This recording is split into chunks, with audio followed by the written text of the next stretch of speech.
Hello guys, spring boot tutorial के another part में आप लोगों का एक बार फिर से बहुत बहुत स्वागत है। गाइस, हमने अपने पिछले सेशन में बहुत सारी बेसिक चीजों पे डिस्कशन कर लिया था, जैसे स्प्रिंग बूट एप्लीकेशन कैसे बनाएं, हम रिक्वेस्ट मैपिंग कैसे करें, कंट्रोलर कैसे बनाएं। ये सारा चीज मैंने ऑलरेडी आपको अपने इस पर्टिकुलर प्लेलिस्ट में बता दिया है। इस पर्टिकुलर वीडियो में हम लोग डिस्कस करने वाले हैं मेनली रिक्वेस्ट परम एनोटेशन और पाथ वेरिएबल एनोटेशन के बारे में। गैस, जब कभी भी हम कोई web application, web MBC based application या कोई रेस्ट एपीआई बनाते हैं तो ये जो दो एनोटेशन है इनका बहुत ज्यादा यूज होता है अगर हम कोई भी क्रूड ऑपरेशन परफॉर्म कर रहे हैं तो। राइट, तो चलिए यहाँ टाइम वेस्ट न करते हुए हम अपने इक्लिप्स में आते हैं और इन दोनों एनोटेशन के बारे में डिटेल में समझते हैं।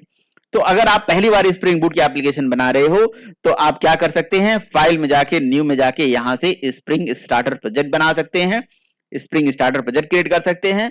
और इस पर्टिकुलर प्रोजेक्ट के अंदर जो मेजरली अभी हमने कोई बहुत ज्यादा यहाँ डिपेंडेंसी हमें जरूरत नहीं है, स्प्रिंग वेब की केवल डिपेंडेंसी आपको यहाँ से ऐड करके प्रोजेक्ट को फिनिश कर देना है।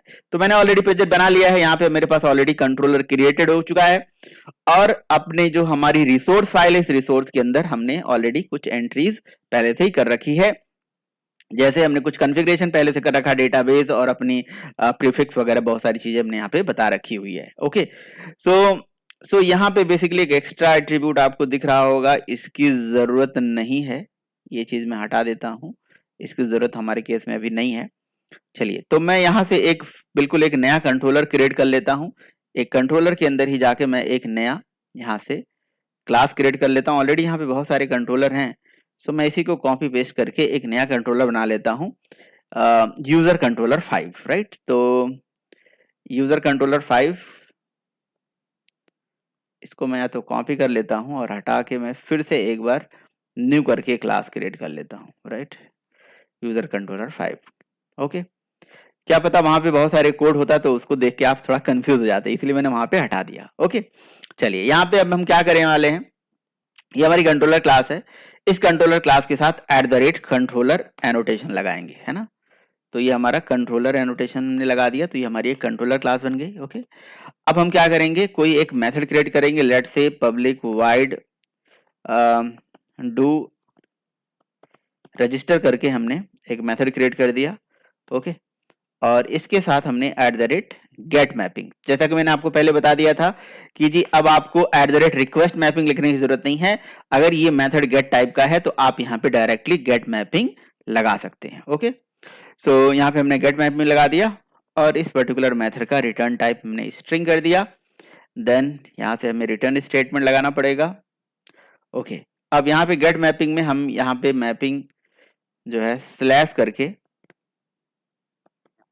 रजिस्टर,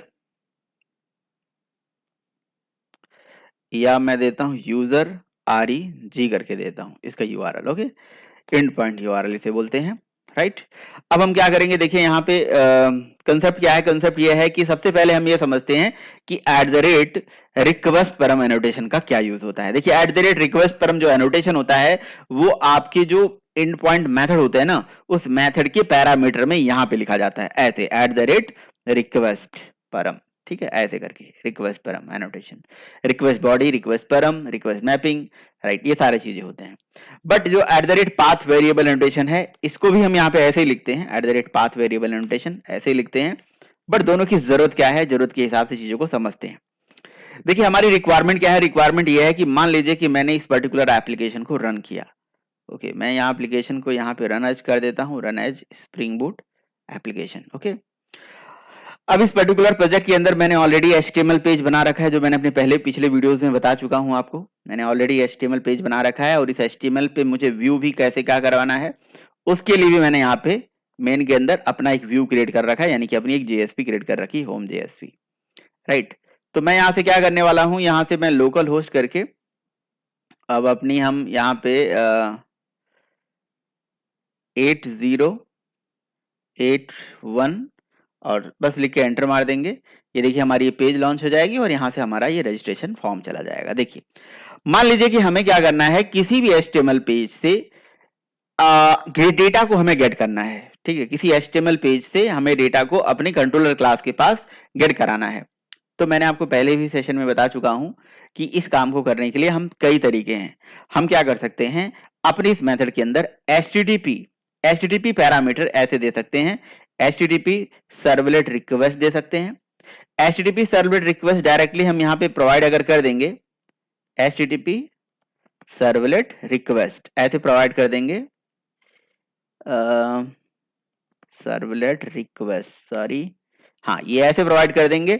और इसी तरह से हम रिस्पॉन्स भी प्रोवाइड कर देंगे, रिक्वेस्ट डॉट गेट पैरामीटर से डेटा हम इजिली गेट कर सकते हैं, राइट। गाइस एक अप्रोच है। अनदर अप्रोच ये है कि आप क्या कर सकते हैं, अगर ऐसा करोगे आप तो उस केस में आपको क्या करना पड़ेगा, रिक्वेस्ट डॉट गेट पैरामीटर अगर आपको अलग से लिखना पड़ेगा। रिक्वेस्ट डॉट गेट पैरामीटर आप लिखोगे तो रिक्वेस्ट डॉट गेट पैरामीटर से आपका डेटा आ जाएगा। यहाँ पे आपको पैरामीटर का नाम देना होता है। वो नाम मेनली क्या होता है, वो आपका जो यहाँ पे HTML की फील्ड है ना, उसके जो लॉजिकल नेम है टेक्स्ट फील्ड के, वो हमें यहाँ पे प्रोवाइड करना पड़ता है, राइट। जैसे उसका नेम हो गया इस तरह से। बट ये जो अप्रोच है यहाँ पे आपको कहीं न कहीं रिक्वेस्ट से आने वाले पैरामीटर को एडिशनली गेट करना पड़ रहा है। आप चाहें तो डायरेक्टली क्या रख देंगे, स्ट्रिंग टाइप के वेरिएबल में आप वही लॉजिकल पैरामीटर जो यहाँ पे आप नेम में यहाँ पे दे रहे हो, नेम मोबाइल पास, ये स्ट्रिंग टाइप के वेरिएबल में ऐसे रिसीव कर लीजिए। ये भी एक अनदर अप्रोच था, है ना।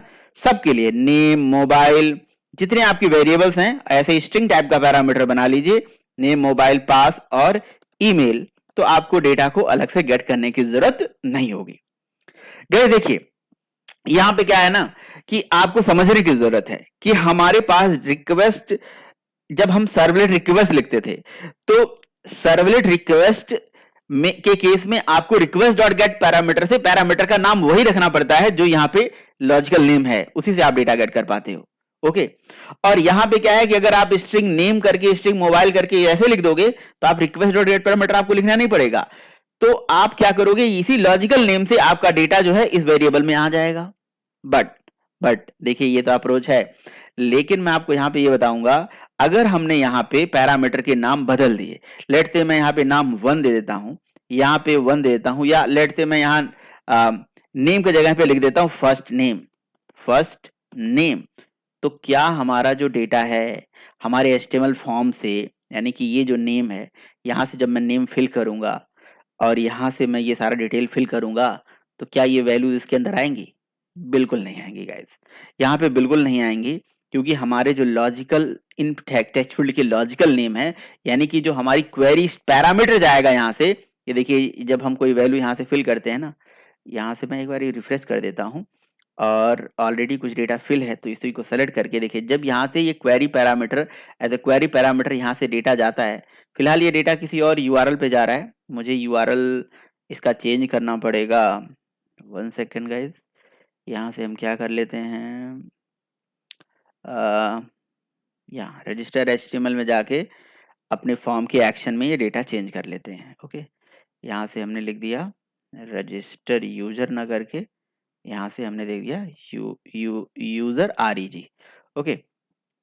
तो ये क्या करना पड़ेगा, ये सारा पैरामीटर हमें सेम रखना पड़ेगा, अदरवाइज। अच्छा यहाँ पे मैं क्या कर लेता हूँ, यहाँ पे डायरेक्टली जो हमारा होम JSP है मैं उसको रिटर्न करा देता हूँ, ठीक है। होम JSP को मैं आपको दिखा देता हूँ, जहाँ पे मैंने क्या किया हुआ है, बस इसी डेटा को मैंने प्रिंट कर लिया हुआ है, जैसे नेम हो गया, ईमेल हो गया, मोबाइल हो गया, ये सारा डेटा, ठीक है। तो अब ये डेटा को हमें क्या करना पड़ेगा, मान ये तो हम यूज कर नहीं रहे हैं, लेकिन यहाँ पे हमारे पैरामीटर का नाम हमें क्या करना पड़ेगा, सेम रखना पड़ेगा। तो गाइज मैं यहाँ पे आपको करके दिखा दे रहा हूँ, यहाँ मैंने फर्स्ट नेम ले लिया, यहाँ पे मोबाइल नंबर ले लिया मान लीजिए, और यहाँ पे मैंने पास ले लिया, है ना, या पासवर्ड करके ले लिया, ठीक है। और यहाँ पे मैंने कुछ ले लिया माई ईमेल, ठीक है। इस तरह से मान लीजिए डेटा ले लिया हमने, ओके। तो अगर हमारे पास ये पैरामीटर के नाम अलग हो गए और यहाँ से ये जो हमारे लॉजिकल वैल्यूज हैं यहाँ पे ये अलग हो गए, तो मैं देखिए यहाँ पे आपको रिफ्रेश करके दिखा देता हूँ, इससे एज अ क्वेरी स्ट्रिंग ये वैल्यू जाती है, ठीक है। जैसे मैंने यहाँ से रिफ्रेश करा दिस, अच्छा ठीक है, यहाँ पे कह रहा है कि मेथड नॉट अलाउड हियर, यानी कि जो मैंने अपने रिक्वेस्ट का जो मेथड है ना, यहाँ पे मेथड को यहाँ पे पोस्ट स्पेसिफाई कर रखा है, सो मुझे यहाँ पे @गेट मैपिंग ना करके @पोस्ट मैपिंग करनी पड़ेगी, ओके। इस बात का आप लोग ध्यान रखेंगे कि जब आप अपनी HTML फॉर्म से जो रिक्वेस्ट भेज रहे हैं वो गेट मेथड की भेज रहे हैं तो यहाँ पे गेट मैपिंग करेंगे, पोस्ट मेथड की भेज रहे हैं तो पोस्ट मैपिंग करेंगे, राइट। तो अब देखिए यहाँ पे क्या होगा, यहाँ से मैं इसको रिफ्रेश कर देता हूँ और मैंने डेव टूल डाल रखा है तो हमें बस रिफ्रेश करने की जरूरत थी। अब देखिए ये डेटा जो है यहाँ पे रिक्वेस्ट तो गई। अच्छा, रिक्वेस्ट के केस में यहाँ क्वेरी स्ट्रिंग जो है हमें दिखती इसलिए नहीं है क्योंकि यहाँ पोस्ट हमने मैपिंग कर रखी है, बट ये जो डेटा है इन वेरिएबल्स में नहीं आई, ठीक है। अब ये डेटा हमारे इस वेरिएबल में नहीं आई, ये हमें कैसे पता चलेगा? हम कोई एक मॉडल क्रिएट कर लेते हैं। लेट्स से हमने यहाँ पे मॉडल टाइप का एक वेरिएबल क्रिएट कर लेते हैं, ओके। और इस डेटा को यहाँ से इंपोर्ट करके हम यहाँ से क्या कर देते हैं, मॉडल डॉट ऐड एट्रीब्यूट करके यहाँ से ये सारा डेटा भेज देते हैं, ठीक है। तो हमें डेटा हमारे की का नाम यहाँ पे नेम रखना पड़ेगा क्योंकि मैंने अपने जेएसपी में इसी की से वैल्यू गेट करी हुई है, देखिए यहाँ नेम की, ठीक है। तो मैंने यहाँ नेम लिख दिया और अब हमारी जो वैल्यू गेट होके आएगी इस वेरिएबल में आएगी, ओके। ये देखिए ऐसे, ठीक है। हमारे पास 4 वैल्यू है, नेम है, ईमेल है, मोबाइल है और पासवर्ड है, ठीक है। मैं कुछ वेरिएबल जो है सेम रख देता हूँ, जैसे मैं ईमेल को सेम रख देता हूँ और पास को सेम रख देता हूँ, राइट। ये 2 वैल्यू मैं सेम रख देता हूँ, ठीक है। सो पास तो मैंने सेम रख दिया और ईमेल भी मैंने सेम रख दिया, बट नेम के केस में मैंने गलती कर दी, है ना। और मोबाइल नंबर के केस में भी मैंने थोड़ा सा यहाँ पे गलती कर दी। गलती का मतलब ये हो गया कि हमने वेरिएबल के नाम बदल दिए, ठीक है। हमारे पास जो यहाँ पे वेरिएबल है, स्ट्रिंग में जो मैं यहाँ पे वैल्यू रिसीव कर रहा हूँ, इनके नाम अलग हैं, और जो हम रिक्वेस्ट डॉट गेट पैरामीटर से डेटा गेट कर रहे हैं, टेक्स्ट फील्ड के लॉजिकल नेम अलग है। देखिए टेक्स्ट फील्ड के logical name name, email, mobile, pass है, ओके। तो देखिए मैंने यहाँ पे डेटा यहाँ से सबमिट जैसे मैं करूंगा, रजिस्टर बटन पे हिट करूंगा, तो आप यहाँ पे क्या देखोगे कि यहाँ पे ईमेल आ गया और नेम आ गया, ईमेल और नेम, ओके। ईमेल आया और कौन सा चीज आया है हमारे पास, ईमेल के साथ मुझे लग रहा है पासवर्ड आया है, क्योंकि ईमेल और पासवर्ड का जो नाम है वो सेम था। बाकी जो डेटा है वो उसने दिखाया नहीं यहाँ पे, ठीक है। बाकी डेटा नहीं दिखाया उसने, ठीक। यहाँ पे आप देख लीजिए, मैं दिखा देता हूँ। पासवर्ड लेट से मैं 1 2 3 लिख देता हूँ और रजिस्टर बटन पे हिट करता हूँ तो देखिए पासवर्ड आ गया और ईमेल आ गया। तो ये क्यों ये दोनों चीजें आई? क्योंकि इनके लॉजिकल नेम सेम हो गए। देखिए ये ईमेल का नाम ये सेम हो गया और ये हमारे पासवर्ड का नाम ये सेम हो गया। किसके सेम हो गया? हमारे HTML के अंदर आने वाले टेक्स्ट फील्ड के लॉजिकल नेम के सेम हो गया, ओके। सो गाइस इस तरह से ये जो नाम हमारा यहाँ पे सेम हो गया। अब क्या करेंगे, मान लीजिए कि हमें ये सेम नेम नहीं रखना है, सम टाइम हमें ऐसी जरूरत पड़ जाती है कि जी अगर अलग भी नेम हो तो हमारा ये काम हो जाए और हम इस डेटा को रिसीव कर पाए। तो ये कैसे पॉसिबल हो सकता है? तो देखिए ऐसा करने के लिए आपको क्या करना पड़ेगा, अपने इस मेथड के अंदर ही यहाँ पे पैरामीटर देना पड़ेगा @request param, ठीक है। तो जो रिक्वेस्ट परम है ये अगेन जो आपकी टेक्स्ट HTML जो फॉर्म होता है ना, उस पर्टिकुलर फॉर्म से data as a parameter get करता है, समझ रहे हो, एज अ पैरामीटर उस डेटा को गेट करता है। और गेट करने के बाद कहता है कि भाई आप अगर उस पर्टिकुलर पैरामीटर का नाम अलग रखना चाहते हो तो आप क्या करिए, यहां पे उस पैरामीटर का नाम दे दीजिए, ठीक है। मैंने डबल कोड में यहां पे दे दिया नेम। तो पता है ये क्या करेगा, ये जो रिक्वेस्ट मतलब जो आपके ये देखिए यहां से जो हम फॉर्म से डेटा भेजते हैं और भेज के यहां से सबमिट करके यहां से डेटा सबमिट कर रहे हैं, यहां से भर के जैसे सबमिट कर रहे हैं, तो इसे हम बोलते हैं कि हम अपनी रिक्वेस्ट को सबमिट कर रहे हैं, रिक्वेस्ट को सर्वर के पास भेज रहे हैं। और सर्वर पे कंट्रोलर बैठा हुआ है, जो कंट्रोलर आपकी रिक्वेस्ट को सर्व कर रहा है, कंट्रोल कर रहा है। तो रिक्वेस्ट से आने वाला जो पैरामीटर है, जिस पैरामीटर का नाम नेम था, यानी कि इसके पीछे वो रिक्वेस्ट डॉट गेट पैरामीटर करके वो डेटा को गेट करके इस वेरिएबल में होल्ड कर देगा। सिमिलरली अगर हमारे पास ये जो मोबाइल नंबर है, इस केस में भी आपको सेम करना है, तो आप क्या कर लीजिए, यहां पे लिख दीजिए कि भैया इस पर्टिकुलर टेक्स्ट फील्ड का, यहां पे एक चीज याद रखिए कि ये जो नेम मैंने लिखा है ये सेम ये टेक्स्ट फील्ड का लॉजिकल नेम है। तो यहां पे आपको ये नेम सेम रखना पड़ेगा। इसके केस में यहां पे क्या है, इसके केस में मोबाइल नंबर के केस में इसका लॉजिकल नेम है मोबाइल।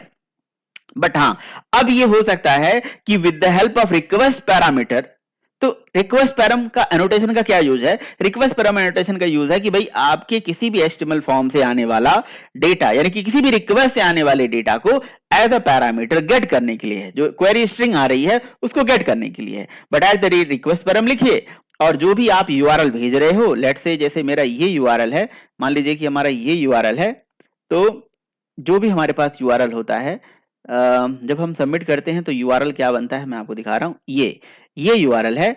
इस पर्टिकुलर यूआरएल को जब आप सबमिट करोगे, यहां कमेंट करके मैं लिख देता हूं, तो उस यूआरएल के साथ जो भी एडिशनली डेटा जाता है क्वेश्चन मार्क के साथ, ऐसे करके question mark name is equal to, है ना, राम, ऐसे, एंड आप ऐसे मैन्युअली भी भेज सकते हो, समझ रहे हो, लेकिन उसके केस में यहां पे मुझे क्या करना पड़ेगा, at the rate get mapping करना पड़ेगा। मैं आपको ये दिखा देता हूं, देखिए ये गेट मैपिंग करना पड़ेगा, और मैं अपने टेक्स्ट फील्ड के अंदर भी मेथड की वैल्यू यहाँ पे गेट ले लेता हूं, क्योंकि मुझे देखिए रियल टाइम पे तो ऐसा नहीं करना चाहिए। जब डेटा आप सेंसिटिव डेटा कहीं भेज रहे हो तो वहां पे पोस्ट रखना चाहिए ताकि आपका डेटा दिखे नहीं यूआरएल पे।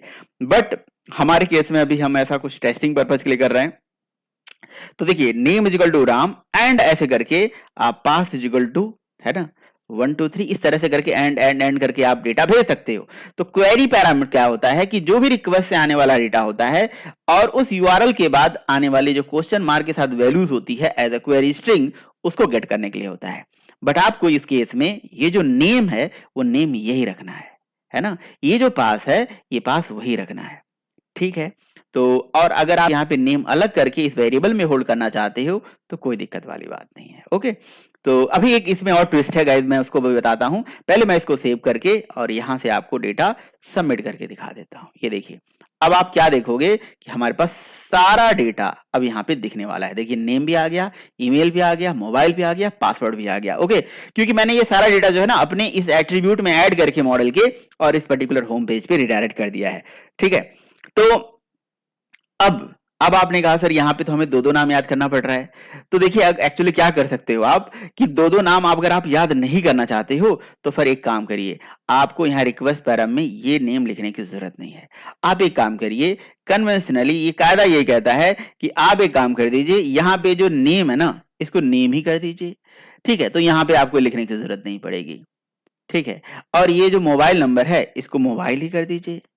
तो अब पता है क्या होगा, अब होगा ये, यहाँ पे नेम लिख दीजिए, ठीक है। तो वो तो खैर रिक्वेस्ट पैरम से फिर क्यों करा जाए, तो इससे अच्छा है कि भाई हम रिक्वेस्ट डॉट पैरम से ना करके हम स्ट्रिंग में ही रिसीव कर लेंगे वो डेटा को, ऐसा भी कर सकते हो। But at the rate request param annotation लगाने के बाद अब इस रिक्वेस्ट पैरम से आने वाला डेटा स्ट्रिंग नेम वेरिएबल में आ जाएगा, ठीक है। Eight the rate request param का डेटा अब मोबाइल में आ जाएगा। इसी तरह से रिक्वेस्ट पैरम यानी कि रिक्वेस्ट डॉट पैरामीटर से आने वाला डेटा पास में भी होल्ड कर लो, राइट। और उसके बाद आप यहाँ पे ईमेल में भी लास्ट में क्या है हमारे पास, ईमेल है। मॉडल में तो हमें नहीं करना है तो ईमेल में भी होल्ड कर लीजिए, ठीक है। तो कहने का मतलब ये हो गया कि जब आपके टेक्स्ट फील्ड के जो लॉजिकल नेम है, या आप बोलो कि हमारी क्वेरी स्ट्रिंग के जो पैरामीटर के लॉजिकल नेम है वो अलग हो, और ये मतलब कुछ और हो, और आप वेरिएबल कुछ और किसी और वेरिएबल में होल्ड कर रहे हो, तो आपको यहाँ पैरेंथेसिस में उसका नाम देने की जरूरत है, अदरवाइज देने की जरूरत नहीं है। अब गाइस मैं देखिए यहाँ पे ना इस तरह से तो मैं डेटा भेज ही सकता हूं, बट मैं एक और तरीका आपको बता रहा हूं कि भाई आप मैन्युअली भी ऐसे डेटा बना के भेज सकते हो, राइट। अब देखिए यहाँ पे query string as a query string ये सारा डेटा दिख रहा है ना आपको, तो मैं इसी डेटा को ऐसे ही बना के आपको दूसरी तरह से यहाँ पे भेज के दिखाता हूँ। देखिए मैं यहाँ सारा डेटा हटा लेता हूँ, ठीक है। अब देखिए ये हमारा मेन यूआरएल है, इसको अगर हम हिट करेंगे तो अभी हमारे पास कोई डेटा नहीं है, ये बैड रिक्वेस्ट आ गया क्योंकि मैंने अपने मेथड में ऐसा लिखा हुआ था कि eight the rate request param से कोई डेटा आएगा, बट पैरामीटर से आप डेटा भेजे ही नहीं। तो आपको क्वेश्चन मार्क के साथ यहाँ पे लिखना पड़ेगा नेम। बट जो भी ये नेम मैं क्यों लिख रहा हूं, जो भी पैरामीटर, क्योंकि मेरे पास ये वैल्यू है तो मैंने यहाँ लिख दिया सूर्या, एंड पास हमने यहाँ पे लिख दिया 1 2 3 एंड, ठीक है। इसी तरह से email is equal to a@gmail.com, ठीक है। एंड फिर ऐसे आप एंड क्वेरी पैरामीटर के साथ लिखिए, ठीक है। Mobile is equal to 9310683500। Okay, अब गाइज यहाँ पे जैसे हम इस रिक्वेस्ट को एंटर मारेंगे तो ये देखिए ये सारा value as a query string as a query parameter यहाँ से गया, और ये सारा वैल्यू इस मेथड में जाके रिसीव हो गया। सो गाइस इस तरह से हमें रिक्वेस्ट से आने वाले डेटा को गेट करने का कई तरीका है। एट द रिक्वेस्ट पैराम लिखिए, रिक्वेस्ट पैराम में यहाँ पे नेम दे दीजिए, या स्ट्रिंग वेरिएबल में डायरेक्टली रिसीव कर लीजिए, या और भी मैं आपको तरीका बताऊंगा, है ना। अब जैसे मान लीजिए कि मुझे ये डेटा को गेट करना है और गेट करके बीन में स्टोर करना है, तो उसके लिए एक बहुत ही परफेक्ट एनोटेशन है गाइस, हम आगे बात करेंगे। बट अभी हम बात करने वाले हैं eight the rate path variable annotation के बारे में। आखिर ये eight the rate path variable annotation क्या करता है? देखिए, रिक्वेस्ट पैराम एनोटेशन का तो हमें यूज समझ में आ गया, और यहाँ पे मैं क्या करता हूँ, इसी मेथड को यहाँ पे कॉपी कर लेता हूँ भाई, यहाँ पे कॉपी कर लेंगे हम, यहाँ पेस्ट कर देते हैं, और यहाँ पे यूजर REG की जगह पे यूजर REG1 लिख देते हैं। ओके, ठीक है, यहाँ डू रजिस्टर 1 लिख देते हैं। ठीक, चलिए थोड़ा जल्दी में हम यहाँ पे प्रैक्टिस डेमो पर्पस के लिए सारा काम कर रहे हैं। देखिए, अब होता क्या है कि जैसे मान लीजिए कि सम टाइम हम जब कोई भी क्वेरी स्ट्रिंग भेजते हैं, तो उस क्वेरी स्ट्रिंग में हमें ये जो नेम है, नेम को हमने सूर्या भेज दिया और रिक्वेस्ट पैरम से ये वैल्यू निकाल लिया, है ना। तो फिलहाल के लिए मैं यहाँ पे, चलिए ये सब रहने देता हूँ, कोई दिक्कत नहीं है, या मैं इसे हटा देता हूँ, इसे हटा देता हूँ। अब ये मैं बिल्कुल अलग ही मेथड बना रहा हूँ, तो इसको मैं हटा देता हूँ। ओके, मॉडल की ज़रूरत है हमारे केस में। मॉडल की ज़रूरत इसलिए है क्योंकि मैं वो सारा डेटा जो है प्रिंट कराने वाला हूँ, है ना। तो इसीलिए मैं मॉडल को रहने दूंगा, बाकी मैंने हटा दिया। ओके, अब देखिए है क्या कहानी।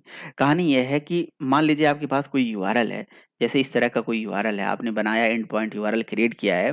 उस यूआरएल में आपको यहाँ पे जैसे आपने यूजर पे रिक्वेस्ट भेजी, अब यूजर की रिक्वेस्ट, यूजर के अंदर अब मान लीजिए डू रजिस्टर करके मेथड नहीं है, हमारे मेथड का नाम है गेट यूजर। मतलब एक हम ऐसा मेथड बना रहे हैं जो बहुत सारे यूजर की डिटेल को दिखाएगा, राइट। तो इसके लिए हमने क्या करा, हमने अपने इस मेथड के अंदर, जो मेथड हमने क्रिएट एंड पॉइंट यूआरएल है, इस एंड पॉइंट यूआरएल को हमने यहाँ पे इस मेथड यूआरएल को भी हमने चेंज कर दिया, हमने लिख दिया गेट। ठीक है, तो हम यहाँ पे क्या करेंगे भाई, इसको गेट नाम के मेथड से कॉल करेंगे। तो हम गेट मेथड जैसे ही चलाएंगे, हमारे पास पर्टिकुलर यूजर की डिटेल आ जाएगी। उसके लिए हमें यहाँ पे बिजनेस लॉजिक तो लिखना पड़ेगा, डेटाबेस से वो डिटेल आएगी। बट गाइज मान लीजिए कि मुझे उस यूजर की डिटेल देखनी है जिसकी आईडी 1 हो, जिसकी आईडी 1 हो, तो मैं क्या करूंगा, स्लैश करके यहां से लिख दूंगा 1।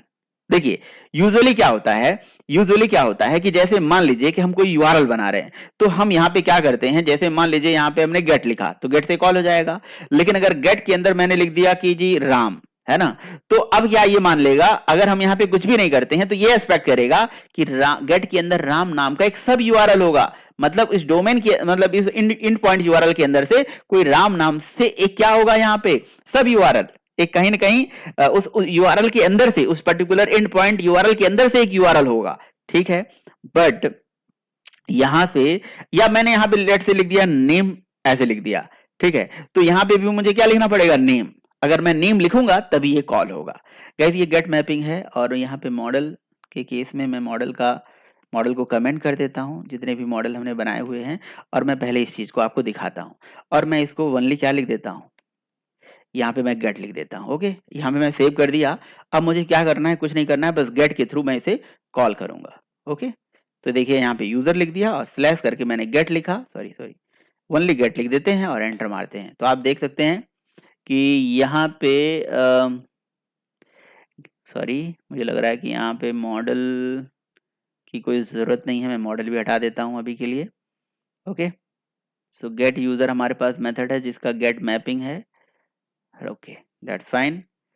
हाँ, ये बेसिकली दिक्कत ये आ रही थी ना कि यहाँ यूजर के अंदर गेट थोड़ी ना है, हमारा डायरेक्ट गेट है। गेट लिख के हम एंटर मारेंगे, तो देखिए गेट लिख के जैसे मैंने एंटर मारा ना, तो ये जो पर्टिकुलर यहाँ पे जो स्ट्रिंग वैल्यू जो भी चीज रिटर्न होगी वो मतलब चल जाएगी, परफेक्टली हमारी सर्विस कॉल हो रही, कोई एक्सेप्शन नहीं है। बट अगर मैंने गेट के अंदर, लेट से मैं गेट के साथ मैं चाहता हूँ कि भाई यहाँ पे मैं लिख दूं राम, है ना, और जैसे मैं एंटर मारूं तो चल जाए, तो ये राम तो चल नहीं रहा है। क्यों नहीं चल रहा, क्योंकि मैंने अपनी यूआरएल के साथ यहाँ पे लिखना पड़ेगा राम और सेव करना पड़ेगा। तो अब मेरा एंड पॉइंट यूआरएल बन जाएगा, गेट के अंदर राम बन जाएगा। ठीक है, मैं इसे सेव कर देता हूँ, डेव टूल तो हमारा पड़ा हुआ है, तो ये रीस्टार्ट हो जाएगा। ये देखिए गेट के अंदर राम बन जाएगा। ओके, लेट से मैं यहाँ पे देता हूँ 1, ठीक है, कि भाई 1 यूजर का डिटेल गेट होके आ जाए, और मैं इसे सेव कर देता हूँ। तो अब मुझे क्या करना पड़ेगा, अपनी यूआरएल को यहाँ से गेट के अंदर से 1 भेजना पड़ेगा अपनी इस पर्टिकुलर यूआरएल के साथ। ठीक है, 1 भेजूंगा तभी चलेगा, अगर गेट लिखूंगा तो एरर आ जाएगा। तो मुझे गेट के साथ 1 लिख के ऐसे भेजना पड़ेगा। बट मान लीजिए कि जो यूआरएल से यहाँ पे वैल्यूज आ रही है, मुझे क्या करना है, लेट से उस पर्टिकुलर यूजर की डिटेल गेट करनी है जिसकी आईडी मैं यहां से बताऊं, जिसकी आईडी मैं यहां से बताऊं। मैं चाहता हूं कि वन आईडी वाला जो इंप्लॉय है उसकी डिटेल हमारे पास फेच होके आ जाए। ठीक है, तो पता है क्या कर सकते हैं, हम उस पर्टिकुलर वेरिएबल को यहाँ पे आईडी में होल्ड कर सकते हैं। बट गाइस इस तरह से आईडी में जब हम होल्ड करेंगे ना, तो ये इस आईडी को यूआरएल मान लेगा। अब आप चाहते हो कि नहीं नहीं नहीं, ये यूआरएल नहीं समझाना है मुझे, इस ये तो आईडी के अंदर हमारी वैल्यू जो आएगी उसको हमें रिसीव करना है। तो आप यहाँ पे क्या कर लीजिए, करली ब्रैकेट लगा दीजिए, दैट्स इट। अब ये करली ब्रैकेट लगाने से ये पर्टिकुलर यूआरएल के बाद स्लैश के साथ जो कुछ भी लिखा होगा, यहां पे मेनली इस पर्टिकुलर चीज को जो मैंने अभी हाईलाइट किया है आईडी को, ये आईडी एज अ यूआरएल नहीं समझेगा कि एंड पॉइंट यूआरएल का पार्ट नहीं है, वो उस पर्टिकुलर यूआरएल से आने वाली एक वैल्यू होगी जो रन टाइम पे आएगी, राइट। बट क्वेश्चन ये है कि वो वैल्यू हम गेट कैसे करेंगे, यूज कैसे करेंगे। तो इसके लिए हमें क्या करना पड़ेगा, एट द रेट यहां पे लगाना पड़ेगा path variable annotation, eight the rate path variable annotation. Path variable annotation लगा के बस आप क्या कर लीजिए, यहां पे इस पर्टिकुलर आईडी का टाइप है इंट, तो आप लिख दीजिए इंट और यहां पे लिख दीजिए वेरिएबल का नाम आईडी। तो अब क्या होगा, यूजर से आने वाला जो आईडी है, यूजर से जो आने वाला आईडी है उस आईडी वेरिएबल में रिसीव हो जाएगा। तो मैं गाइस यहाँ पे मॉडल बना लेता हूं, मॉडल करके वेरिएबल बना लेता हूं, और यहाँ पे ये मॉडल को मैं रिटर्न करा दूंगा। फिलहाल के लिए हमारे पास आईडी रिटर्न हो गया जाएगा ना, तो मैं नेम में लेट से आईडी भेज देता हूँ, कोई दिक्कत वाली बात नहीं है। ठीक है, मैं नेम में आईडी भेज देता हूँ तो ये आईडी प्रिंट हो जाएगी, कोई दिक्कत नहीं है। ओके, सेव कर देता हूँ। अब मैं इस एप्लीकेशन को रन करूंगा, तो इस एप्लीकेशन को जब मैं रन करूंगा तो जैसे मैंने यहाँ से रिफ्रेश करा तो आप देख सकते हैं ये आईडी मेरा प्रिंट होके आ गया। तो कहने का मतलब हुआ कि जब आप किसी यूआरएल के अंदर, यूआरएल के पाथ के अंदर कोई वैल्यू, यानी कि यूआरएल का जो पाथ आ रहा है उस पाथ में किसी मतलब यूआरएल के एंड पॉइंट यूआरएल को एक यूआरएल न ट्रीट करा के उसको एज अ वैल्यू ट्रीट कराना चाहते हो, तो आप क्या कर सकते हो, eight the rate path variable के साथ उस वैल्यू को रिसीव कर सकते हो। लेकिन गाइज इसके लिए आपको ये याद रहे कि आपको जो आप मैपिंग कर रहे हो, रिक्वेस्ट मैपिंग, गेट मैपिंग या पोस्ट मैपिंग, उसमें आप यूआरएल के साथ स्लैश करके यहां पे करली ब्रैकेट में उस वेरिएबल का नाम लिखना पड़ेगा जिसमें वो डेटा आप रिसीव करना चाहते हो, है ना। ये काम हमें रिक्वेस्ट परम में नहीं करना पड़ रहा था, ये देख रहे हो, यहां पे आपको कुछ नहीं चेंज करना है, डायरेक्टली अपने बिजनेस मेथड में आपको चेंज करना था, लेकिन यहां पे आपको अपनी यूआरएल में चेंज करना पड़ रहा है। इसका जरूरत तब पड़ता है गाइज जैसे आप अपना रियल एप्लीकेशन बना रहे हो और वहां पे आपको वन आईडी वाला डिटेल फेच करा के लेके आना है। तो या आप यहाँ पे एक हाइपर लिंक क्रिएट कर दो, जैसे हाइपर लिंक क्रिएट करा वन आईडी वाला डिटेल फेच होके आ जाए तो उस केस में डिटेल फेच करके आएगा। तो जब हम आगे के वीडियोस में ये सारा चीज डिस्कस करेंगे, जब हम एप्लीकेशन बनाएंगे तो उस टाइम पे इसका यूज करेंगे। ओके, अब मान लीजिए कि हमें सपोज करो वन आईडी वाले मतलब बंदे का नेम ही प्रिंट कराना है और जब मैं एंटर करूं तो वो भी आ जाए। तो गाइज ये नेम अभी हमारा वहां से तो गेट कराना पड़ेगा ना, तो हम यहाँ पे अगेन सैस लगाएंगे और इसे करली ब्रैकेट और यहाँ पे लिख देंगे नेम, है ना। तो मैं लेट से यहाँ नेम ना लिख के यहाँ पे लिख देता हूँ सूर्या। तो मुझे वन आईडी में जिसकी आईडी वन है उसका नेम है सूर्या, उसकी डिटेल निकालनी है। तो मैंने क्या करा, उस पर्टिकुलर वेरिएबल का नाम यहाँ पे जो सूर्या है वो यहाँ पे नेम में रिसीव हो जाएगा। अब हमें यहाँ पे क्या करना पड़ेगा, again eight the rate path variable, यानी कि पाथ वेरिएबल हम जितना मर्जी उतना लगा सकते हैं। पाथ वेरिएबल लगा के नेम स्ट्रिंग टाइप का है तो स्ट्रिंग नेम में रिसीव कर लेंगे। गाइस ये चीज आपको ध्यान रहे कि जो आप यहाँ पे नेम लिख रहे हो ना, स्ट्रिंग, यहाँ पे जो आप ये कॉमा नहीं लगाया मैंने, सॉरी, यहाँ पे ये एरर क्यों आ रहा है, strict FP, strict floating point, यहाँ पे eight the rate path variable annotation हमने यूज करा और मॉडल, सॉरी मॉडल हमने यहाँ मॉडल इसके साथ दूसरा चीज हमने लगा दिया। तो हम यहाँ पे क्या करेंगे, बेसिकली कॉमा लगा के मॉडल भी लगा देंगे गाइस, ठीक है।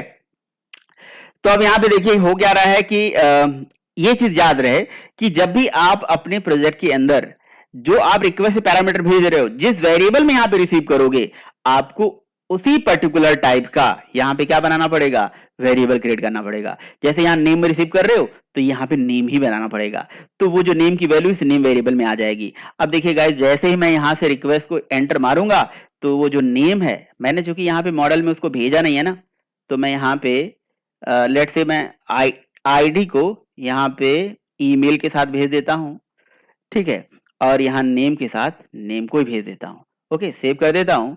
तो जैसे मेरी एप्लीकेशन दोबारा रिफ्रेश होगी, अब यहाँ पे देखिए ये डेटा हमारा गेट होके आ गया। तो eight the rate path variable annotation, जो रिक्वेस्ट से आने वाला डेटा है, यूआरएल एंड पॉइंट यूआरएल है, उसको यूआरएल ने ट्रीट करा के उस पर्टिकुलर यूआरएल से अंदर आने वाली डेटा को एज ए वैल्यू ट्रीट कराने के लिए इसका यूज करा जाता है। यहां पे एक ट्विस्ट और है गाइस, अगर आप इस पर्टिकुलर आईडी का नाम लेट से आप आईडीडी लिख देते हो तो यहां पे वो डेटा गेट नहीं हो पाएगा, यहां पे वो डेटा गेट नहीं हो पाएगा। आप देखिए यहां पे चला लीजिए तो देखिए यहां पे प्रॉब्लम आ गई ना, तो इंटरनल एरर आ गया। तो आप क्या करेंगे, इस पर्टिकुलर पाथ परम के अंदर यहां पे डबल कोड के अंदर आईडीडी करके लिख दीजिए। तो अब क्या होगा कि आईडीडी का डेटा इस पर्टिकुलर वेरिएबल में आ जाएगा। ये सिमिलरली इसी तरह से जैसे मैंने रिक्वेस्ट परम के केस में आपको बताया था, बिल्कुल उसी तरह से है, ठीक है। बट यहां पे थोड़ा डिफरेंशिएशन ये है कि यहां पे आपको यूआरएल यानी कि गेट मैपिंग में चेंजेस करने पड़ रहे हैं, यहां पे इस मेथड के अंदर डायरेक्टली आप चेंज कर रहे थे, दैट्स इट। अब देखिए क्या होगा, अब दोबारा इसे मार दीजिए हिट, देखिए डेटा आ गया ना। तो उस केस में आपको अगर यहां वेरिएबल चेंज कर रहे हो तो यहां पे भी आपको चेंज करना पड़ेगा, फिर इसकी वैल्यू इस वेरिएबल में जाके रिसीव हो जाएगी। बट गाइस ये रिकमेंडेड अप्रोच नहीं है। सिमिलरली ऐसे यहां पे भी करना पड़ेगा। लेट्स से यहां पे आपने नेम 1 दे दिया, तो आपको क्या करना पड़ेगा, यहां पे अपने पाथ वेरिएबल के अंदर यहां पे डबल कोड में यहां पे लिखना पड़ेगा नेम 1, तो नेम 1 का डेटा नेम में चला जाएगा। बट गाइस अगर आप ऐसा करोगे ही क्यों, आप सेव कर दीजिए, दैट्स इट। अब देखिए मैंने रिफ्रेश करने के बाद एप्लीकेशन को चलाया, चल गया। ओके, तो आप सोच रहे होगे कि बार बार मैं सेव कर रहा हूं क्योंकि मैंने डेव टूल डाल रखा है तो एप्लीकेशन हमारा रीलोड हो जा रहा है, बट ये रिकमेंडेड नहीं है। आप डायरेक्टली क्या कर सकते हो, आप डायरेक्टली पहला वाला अप्रोच यानी कि नेम को सेम रख के भी डेटा को गेट करा सकते हो।